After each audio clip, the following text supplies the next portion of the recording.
Total 11 हमारे संविधान में विदेशी प्रभाव है।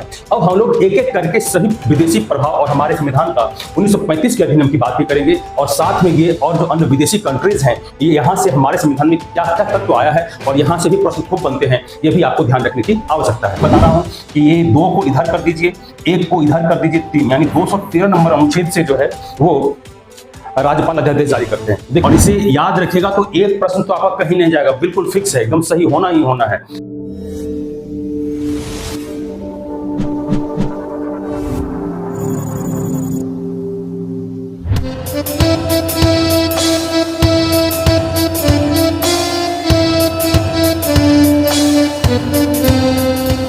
हेलो दोस्तों, कैसे हैं? मैं आरपी सर, आप सभी लोगों का डिस्कवरी एकेडमी के यूट्यूब परिवार में हार्दिक स्वागत है। वंदन और क्रांतिकारी इस्तेकबाल है। जैसा कि आप लोग सभी लोग जानते हैं कि अभी हम लोग एक नया अध्याय, तीसरा अध्याय संविधान का पढ़ रहे हैं और वो संविधान का जो अध्याय है संविधान की विशेषताएं और उस पर विदेशी प्रभाव। कल हम लोगों ने लास्ट पूरा देख लिया था, संसद के एकात्मक, संघात्मक और एकात्मक शक्ति का विभाजन, उसके क्या क्या महत्वपूर्ण तथ्य हुए देख लेते हैं। आज ये अध्याय का लास्ट वीडियो होगा, यानी तीसरा अध्याय का ये लास्ट वीडियो है। इसमें 2 ही वीडियो बने, पहला वीडियो बना चुका हूं जो आप लोग को मिल भी गया होगा। और अगर आप लोग को वीडियो और भी चाहिए तो आई बटन पर आप देखिएगा, वहां पर क्लिक कीजिएगा, वहां से आपको नेक्स्ट वीडियो मिल जाएंगे, याद रखिएगा। और लास्ट में आप लास्ट में देखिएगा, एंड स्क्रीन पर भी आपको बहुत सारी वीडियो मिल जाएंगे। इसलिए चैनल को लाइक, शेयर और सब्सक्राइब करें, ढेर सारा प्यार दें। अगर तनिक भी हमारा वीडियो आप लोग को अच्छा लग रहा है तो इसे ढेर सारा प्यार दें। चलिए आज हम लोग लेट न करते हुए शुरू करते हैं संविधान पर विदेशी प्रभाव। आप लोग जैसा कि हेडिंग देख के समझ गए होंगे कि आज हम लोग शुरू करने वाले हैं भारत के संविधान पर विदेशी प्रभाव कहां से पड़ा है। तो याद रखिएगा, इसमें भी हम लोग आज एक से एक बात को जानेंगे। भारत के संविधान पर जो विदेशी प्रभाव है सर्वाधिक, वो है 1935 के अधिनियम का। दोस्तों ये याद रखिएगा, 1935 के अधिनियम का सर्वाधिक प्रभाव है। दूसरा याद रखेंगे दोस्तों, भारत के संविधान पर, अभी मैं बताऊंगा डिस्क्रिप्शन में कि किससे कहां कितना लिया गया है। दूसरा याद रखिएगा, ब्रिटेन के संविधान का भी हमारे संविधान पर बहुत प्रभाव है। तीसरा हम लोग ध्यान में रखेंगे 1935 का अधिनियम हो गया, ब्रिटेन हो गया। चौथा हम लोग तीसरा याद ध्यान रखेंगे, यूएसए, अमेरिका के संविधान का भी हमारे संविधान से काफी प्रभावित है। चौथा याद रखिएगा, आयरलैंड के संविधान से भी हमारे संविधान में बहुत कुछ लिया गया है। दोस्तों ये ध्यान में रखेंगे। आयरलैंड के अलावा दोस्तों हम लोग ध्यान में रखेंगे कनाडा के संविधान से भी हमारे देश में बहुत कुछ लिया गया है। और इसी कड़ी में आगे बढ़ते हुए हम लोग याद रखिएगा, ऑस्ट्रेलिया के संविधान से भी हमारे देश के संविधान में बहुत कुछ लिया गया है, शामिल किया गया है। इसके अलावा दोस्तों जापान है, जापान के संविधान से भी हमारे यहाँ बहुत कुछ आया है। फिर इसके अलावा दक्षिण अफ्रीका है दोस्तों, और दक्षिण अफ्रीका के संविधान से भी हमारे देश संविधान में बहुत कुछ आया है। और 9वां इसी के क्रम में याद रखिएगा, रूस के संविधान से भी हमारे संविधान में आया है। और 10वां हम लोग याद रखेंगे, फ्रांस। इस प्रकार काउंट करके देखिए कितनी है हमारे देश में हो गया टोटल, 1 2 3 4 5 6 7 8 9 एंड 10। तो हमारे संविधान पर जो विदेशी प्रभाव है दोस्तों, वो फ्रांस, और एक और याद कर लेते हैं हम लोग, जर्मनी छूट रहा है, आपात उपबंध वाला दोस्तों, है ना, जर्मनी छूट रहा था। तो टोटल 11 हमारे संविधान में विदेशी प्रभाव है। अब हम लोग एक एक करके सभी विदेशी प्रभाव और हमारे संविधान का 1935 के अधिनियम की बात भी करेंगे और साथ में ये और जो अन्य विदेशी कंट्रीज हैं ये यहाँ से हमारे संविधान में क्या क्या तत्व आया है और यहाँ से भी प्रश्न खूब बनते हैं, ये भी आपको ध्यान रखने की आवश्यकता है। चलिए वीडियो के अंत तक रहिएगा दोस्तों, काफी मजा आने वाला है। थोड़ा शांत चित्त बना के रखिएगा तो आपको काफी मजा आएगा। चलिए हम लोग शुरू करते हैं एक एक करके। और सबसे पहले हम लोग इस कड़ी में उठाते हैं 1935 का अधिनियम। 1935 के अधिनियम से हमारे संविधान पर क्या क्या प्रभाव है वो देखेंगे। सबसे पहले तो याद रखिएगा, 1935 के अधिनियम से सबसे अधिक 70% बातें हमारे संविधान में यहां से ली गई हैं। बहुत इंपॉर्टेंट है ये, एकदम मतलब इसको ध्यान में ही रखना है कि भारत के संविधान में इस अधिनियम से लगभग 70% अंश लिया गया है। अब सवाल उठता है इसके अलावा इसमें क्या लिया गया है। तो जो सबसे पहली बात मैं आपको बताऊंगा, संविधान की विषय, सामग्री और भाषा बहुत इंपॉर्टेंट है। हमारे संविधान में जो लिखा गया है वो संविधान का विषय इसी से लिया गया है, सामग्री इसी से लिया गया है और सामग्री इसी से लिया गया है और भाषा भी दोस्तों इसी से लिया गया है। दूसरी बात जो यहां से ली गई है वो क्या है, संघ और राज्यों के बीच में शक्तियों का विभाजन। याद रखिएगा, संघ अर्थात केंद्र और राज्यों के बीच में शक्तियों का विभाजन, संघ और राज्यों के बीच में शक्तियों का जो विभाजन हुआ है वो भी दोस्तों यहीं से लिया गया है। तीसरा याद रखिएगा, संकट के समय में राष्ट्रपति की अध्यादेश जारी करने की शक्ति, यानी आपात के समय में, आपातकाल में भारत का जो राष्ट्रपति है वो क्या जारी करते हैं, ऑर्डिनेंस जारी करते हैं। अध्यादेश को हम लोग दोस्तों इंग्लिश में क्या बोलते हैं, ऑर्डिनेंस। और ये अध्यादेश जो राष्ट्रपति इसी अधिनियम से जारी करते हैं, और ये याद रखिएगा यहीं पर मैं बता दे रहा हूं किस अनुच्छेद से, तो याद रखिएगा 1, 2, 3 123 अनुच्छेद से ये जारी करते हैं। आपके मन में सवाल उठ रहा होगा, क्या भारत के राज्यों के राज्यपाल अध्यादेश जारी करते हैं? तो आप याद रखिएगा, भारत के जो राज्य के राज्यपाल हैं वो भी, राज्य के जो राज्यपाल हैं, गवर्नर हैं, वो भी अध्यादेश जारी करते हैं। और यहां पर इसलिए मैं बता रहा हूं कि ये 2 को इधर कर दीजिए, 1 को इधर कर दीजिए, 3, यानी 213 नंबर अनुच्छेद से जो है वो राज्यपाल अध्यादेश जारी करते हैं। देखिए यहाँ 123 लिखा हुआ है, यहाँ 213 लिखा हुआ है।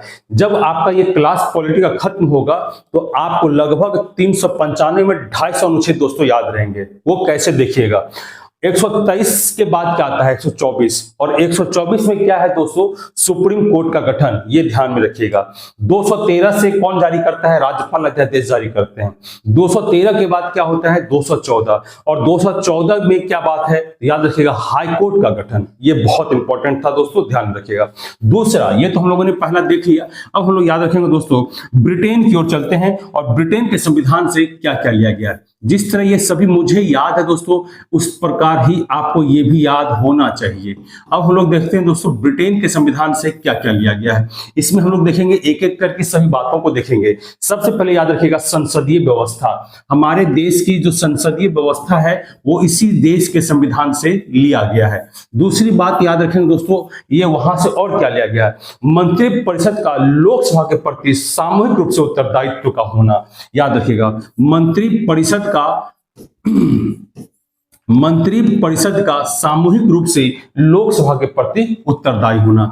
तीसरा दोस्तों क्या था, ये ध्यान में रखिएगा, तीसरा है संसदीय विशेषाधिकार। बहुत इंपॉर्टेंट है दोस्तों, याद रखिएगा कौन सा विशेषाधिकार, तो संसदीय विशेषाधिकार। संसदीय विशेषाधिकार, ये याद रखिएगा दोस्तों, बहुत इंपॉर्टेंट है। चौथी बात, ब्रिटेन के संविधान से क्या लिया गया है, संसद और विधानमंडल की प्रक्रिया। बहुत इंपॉर्टेंट है ये भी, संसद और विधानमंडल, संसद और विधानमंडल की प्रक्रिया। विधानमंडल, संसद कहां होता है दोस्तों, सरल भाषा में बताऊं, सामान्य भाषा में बताऊं तो केंद्र में, और विधानमंडल कहां होता है, राज्य में। याद रखिएगा। अब सवाल उठता है ब्रिटेन के संविधान से और क्या लिया गया, तो विधि की शासन।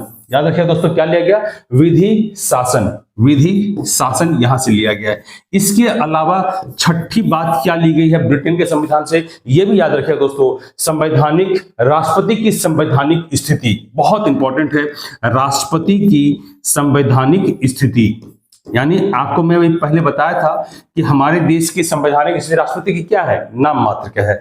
और सातवीं और अंतिम बात ब्रिटेन के संविधान से जो लिया गया है वो है एकल नागरिकता। ये भी ध्यान रखिएगा, ब्रिटेन से जितनी चीज लिए गए मैं सारा बात बता दिया हूं। अब हम लोग हेडिंग डालेंगे अमेरिका के संविधान से क्या क्या लिया गया है दोस्तों। चलिए हम लोग शुरू करते हैं दोस्तों, अमेरिका के संविधान से हमारे देश के संविधान में क्या क्या लिया गया है। देखिएगा, मैं इसलिए धीरे धीरे बोल रहा हूं ताकि आप लोग को लिखने में आसानी हो। याद रखिएगा, फंडामेंटल राइट, मौलिक अधिकार, यहां से ही लिया गया है। बहुत इंपॉर्टेंट है दोस्तों। दूसरा याद रखिएगा, यहां से मौलिक अधिकार के अलावा क्या लिया गया है, तो सुप्रीम कोर्ट की व्यवस्था, सर्वोच्च न्यायालय की व्यवस्था। याद रखिएगा, सर्वोच्च न्यायालय की व्यवस्था यहीं से ली गई है दोस्तों, ये भी ध्यान में रखिएगा। इसके अलावा क्या लिया गया, उपराष्ट्रपति से संबंधित व्यवस्था, वाइस प्रेसिडेंट, उपराष्ट्रपति से संबंधित व्यवस्था भी दोस्तों यहां से लिया गया है। अगला हम लोग याद रखेंगे दोस्तों, चौथा नंबर, बहुत ध्यान से सुनिएगा और राइट डाउन भी करने का प्रयास कीजिएगा। अमेरिका के संविधान से लिया गया है संविधान की सर्वोच्चता, यानी संविधान सर्वोपरि है। ये बात कहां से लिया गया है दोस्तों, तो हम लोग याद रखेंगे संविधान की सर्वोच्चता वहीं से लिया गया है। अमेरिका के संविधान से पांचवी बात क्या लिया गया है, तो याद रखिएगा राष्ट्रपति पर महाभियोग। राष्ट्रपति पर, प्रेसिडेंट पर क्या दोस्तों, महाभियोग। अब सवाल उठता है दोस्तों, राष्ट्रपति पर महाभियोग जो है किस अनुच्छेद के तहत लगता है, ये भी हम बताएंगे। किस अनुच्छेद के तहत ये प्रक्रिया शुरू होती है, हम लोग ये भी बताएंगे। देखिएगा दोस्तों, राष्ट्रपति पर जो महाभियोग लगता है वह अनुच्छेद 61 के तहत लगता है और 56 के 1 का ख के तहत जो है यह प्रक्रिया शुरू होती है। बहुत कम लोगों को पता होता है कि महाभियोग शब्द की चर्चा दो जगह है, एक 56 का 1 का ख और दूसरा इससे महाभियोग सोचिए, अगर अपने संविधान के अधिकार का गलत प्रयोग राष्ट्रपति महोदय के द्वारा किया जाता है तो इससे महाभियोग शुरू होता है और इससे यह प्रक्रिया संचालित होकर उसके ऊपर लगती है, अब महाभियोग तय होता है। और छठा याद रखिएगा, न्यायिक पुनरावलोकन अमेरिका से और क्या लिया गया दोस्तों, जुडिशियली रिव्यू। तो मैं 6 बता दिया। अब आगे हम लोग चलेंगे कनाडा के संविधान से। मैं 11 का 11 बताऊंगा दोस्तों, जिस तरह ये मुझे याद है आपको भी याद होना चाहिए। नेक्स्ट देखेंगे दोस्तों, कनाडा का संविधान से क्या लिया गया है। कनाडा के संविधान से हमारे देश में क्या लिया गया। पहली बात देखेंगे दोस्तों, संघात्मक व्यवस्था, ये बहुत इंपॉर्टेंट है। पहली बात याद रखिएगा, संघात्मक व्यवस्था। दूसरी बात याद रखिएगा दोस्तों कि केंद्र की अवशिष्ट शक्तियां, अर्थात केंद्र और राज्य दोनों जगह शक्ति बांटी गई है लेकिन केंद्र अधिक पावरफुल होता है, तो इसीलिए दूसरी बात याद है। पहला बात में बताया संघात्मक व्यवस्था और दूसरी बात है केंद्र की अवशिष्ट शक्तियां। फिर कनाडा के संविधान से तीसरी बात क्या लिया गया है, केंद्र द्वारा राज्यपाल की नियुक्ति। याद रखिएगा, राज्यपाल की नियुक्ति केंद्र के द्वारा। और तीसरा चौथा जो अगला होगा, उच्च हाई कोर्ट सुप्रीम कोर्ट का परामर्श का होना। याद रखिएगा, सुप्रीम कोर्ट जो सलाह देती है वो अनुच्छेद किस से देती है, 143 के तहत देती है। तो ये ध्यान रखिएगा, किसको सलाह देती है, तो राष्ट्रपति को देती है, लेकिन राष्ट्रपति इस सलाह को मानने के लिए बाध्य नहीं है दोस्तों, ये भी ध्यान रखिएगा। अब हम लोग देखेंगे, कनाडा हो गया। अब हम लोग देखेंगे दोस्तों, ऑस्ट्रेलिया के संविधान से क्या हमारे देश में लिया गया है। यहां देखिएगा दोस्तों, ऑस्ट्रेलिया के संविधान से क्या क्या लिया गया है। देखिएगा दोस्तों, ऑस्ट्रेलिया के संविधान से उद्देशिका या प्रस्तावना लिया गया है। 3 बातें यहां से ली गई हैं दोस्तों, एकदम 3 से 4 बातें हैं, एकदम क्लियर कट टू कट याद रखिएगा दोस्तों। पहला याद रखिएगा, एकदम बहुत आसान है, उद्देशिका या प्रस्तावना। हमारे देश के संविधान की प्रस्तावना जो नेहरू लिखे थे वो किस देश से ही प्रभावित है, ऑस्ट्रेलिया से। दूसरा याद रखिएगा, समवर्ती सूची। दूसरा याद रखिएगा दोस्तों, समवर्ती सूची। ये सब बहुत इंपॉर्टेंट है, बहुत कम लोग जानते हैं, सिर्फ प्रस्तावना को लेकर ही जानते हैं कि ऑस्ट्रेलिया से सिर्फ प्रस्तावना आया है, लेकिन नहीं, समवर्ती सूची भी है। तीसरा याद रखिएगा, केंद्र। तीसरा पॉइंट याद रखिएगा कि केंद्र एवं राज्य संबंध और शक्तियों का विभाजन बहुत इंपॉर्टेंट है।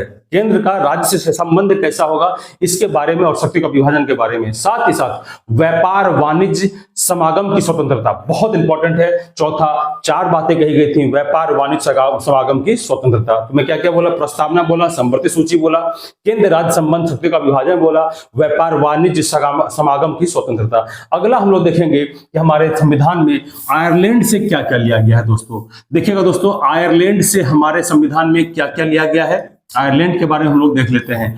पहली बात सबसे याद रखिएगा दोस्तों, आयरलैंड के संविधान से राज्य के DPSP लिए गए, डायरेक्टिव प्रिंसिपल स्टेट पॉलिसी, राज्य के नीति निर्देशक तत्व पहली। दूसरी याद रखिएगा, राष्ट्रपति का निर्वाचन। तीसरा याद रखिएगा, राज्यसभा में विशिष्ट व्यक्तियों का मनोनयन। ये बहुत इंपॉर्टेंट है, याद रखिएगा 3 बातें। फिर हम लोग याद करेंगे, अगला चलेंगे, दक्षिण अफ्रीका के संविधान से क्या क्या लिया गया है, तो ये भी हम लोग याद रखेंगे। देखिए मैं बता रहा हूं और इसे याद रखिएगा तो एक प्रश्न तो आपका कहीं नहीं जाएगा, बिल्कुल फिक्स है, एकदम सही होना ही होना है, याद रखिएगा। और मेंस में इन तरह के फैक्टरों को डालते हैं तो आपके उत्तर की पुष्ट होता है और अधिक नंबर भी मिलते हैं। साथ ही साथ ये ध्यान रखेंगे, अब हम लोग दक्षिण अफ्रीका के संविधान से क्या क्या लिया गया है। सबसे पहला याद, इसमें 2 ही बातें याद रखना है, संविधान संशोधन और राज्यसभा में सदस्यों का निर्वाचन, बहुत इंपॉर्टेंट है। दक्षिण अफ्रीका के संविधान से 2 बातें ली गई हैं, संविधान संशोधन और राज्यसभा में सदस्यों का निर्वाचन। सभी लोगों को सिर्फ संविधान संशोधन याद रहता है, लेकिन ये याद रखिएगा राज्यसभा में सदस्यों का निर्वाचन भी दक्षिण अफ्रीका से लिया गया है। आगे हम लोग देखेंगे 8वां नंबर में कौन आता है दोस्तों, जापान। जापान के संविधान से क्या लिया गया है, जापान के संविधान से दोस्तों मात्र एक बात ली गई है, कानून के द्वारा स्थापित प्रक्रिया को छोड़कर। अब सवाल उठता है 9वां, रूस के संविधान से क्या लिया गया, अर्थात पूर्व सोवियत संघ के संविधान से क्या लिया गया है। तो याद रखिएगा दोस्तों, अब रूस के संविधान से मौलिक कर्तव्य, फंडामेंटल ड्यूटीज लिया गया है और प्रस्तावना में उल्लेखित, ये बात बहुत कम लोग जानते हैं, सिर्फ रूस के बारे में लोग रट लेते हैं कि रूस के संविधान से फंडामेंटल ड्यूटीज मौलिक कर्तव्य लिया गया है। लेकिन याद रखिएगा, हमारे संविधान की प्रस्तावना में सामाजिक, आर्थिक और राजनीतिक 3 प्रकार के न्याय की बात की गई है। और ये तीनों प्रकार के न्याय कहां से लिया गया है, तो याद रखिएगा रूस के संविधान से लिया गया है दोस्तों। तो इसीलिए यहां गलती नहीं करना है। नेक्स्ट हम लोग आगे बढ़ेंगे। जर्मनी के संविधान से क्या लिया गया है, तो याद रखिएगा एक ही बात ली गई है, आपात उपबंध, यानी 352, 356, 360। उसके बाद हम लोग दोस्तों इसी कड़ी में फ्रांस आता है, और फ्रांस हम लोग याद रखेंगे वहां से क्या लिया गया है, तो याद रखिएगा वहां से भ्रातृत्व, बंधुत्व आदि का कॉन्सेप्ट लिया गया है। तो दोस्तों आज अध्याय 3 भारतीय संविधान की विशेषता और विदेशी प्रभाव ये समाप्त होता है। कल हम लोग नया वीडियो देखेंगे, आप लोग के लिए लेके आएंगे भारत के संविधान का संघ राज्य क्षेत्र, वो लेके आएंगे। ये वीडियो कैसा लगा दोस्तों, और ये जानकारी कैसी लगी, इसे खूब सारा शेयर कीजिए, शायद सब्सक्राइब कीजिए, अगर सब्सक्राइब नहीं किए तो आप सब्सक्राइब कीजिए, और साथ ही साथ कमेंट करके बताएं कि हमारी पढ़ाई कैसी लग रही है। और 9 से 10 बायोलॉजी क्लास है, उसे भी आप लोग अवश्य देखें। धन्यवाद, नमस्कार।